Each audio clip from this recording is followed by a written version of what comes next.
Hello guys, আজকে আমার কাজের ডে 6। তোমরা তো জানো, আগের ভিডিওটা যদি দেখে থাকো তাহলে বুঝতে পারবে ডে 5-এ কি কি করেছিলাম।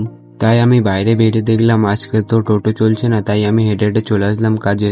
এখানে এসে সবার প্রথমে আমি গ্রুপে ফটো পাঠিয়ে দিলাম। এসে দেখলাম এখানে কিছু চিড়ে ভাজা এসছে, তাই চিড়ে ভাজাগুলোকে ঠিকঠাক জায়গায় লাগিয়ে রেখে দিলাম। তারপর আমি ডেলিভারিতে যাবো বলে তাই বিলটা দেখে দেখে মালগুলোকে ঠিকঠাক মিলিয়ে নিলাম। মেলানো হয়ে গেলে আমি দোকানের গাড়িটাকে নিয়ে চলে আসলাম ডেলিভারি দিতে যাব বলে। এসে দেখলাম তো এখানে রেলগেটটাই পড়ে আছে, তাই রেলগেটটা খুলে আমি ডেলিভারিটা দেওয়া হয়ে গেলে চলে আসলাম দোকানের দিকে।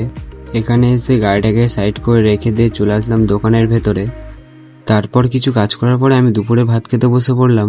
তারপরে আমার ভাত খাওয়া হয়ে গেলে আমি চলে আসলাম আরেকটা দোকানে। এই যে দুটো পেটি দেখতে পাচ্ছ, এই দুটো পেটি নিয়ে যেতে হবে আমার ওই দোকানে, যে দোকানে কাজ করি আমি। তারপর আমি পেটিটা নিয়ে চলে আসলাম দোকানের সামনে। এখানে এসে পেটিগুলোকে নামিয়ে রেখে দিলাম ঠিকঠাক জায়গায়। পরে এখানে ডাবরের কিছু মাল কম ছিল, তাই আমি গোদাম থেকে এনে লাগিয়ে দিলাম। তারপরে কিছু কাজ করার পরে এখন বাজে 9টা, তাই আমার 9টায় ছুটি। আমি যাই এখন বাড়ির দিকে। তোমরা যদি এরকম ভিডিও ভালো লাগে তাহলে চ্যানেলটাকে সাবস্ক্রাইব করে দাও।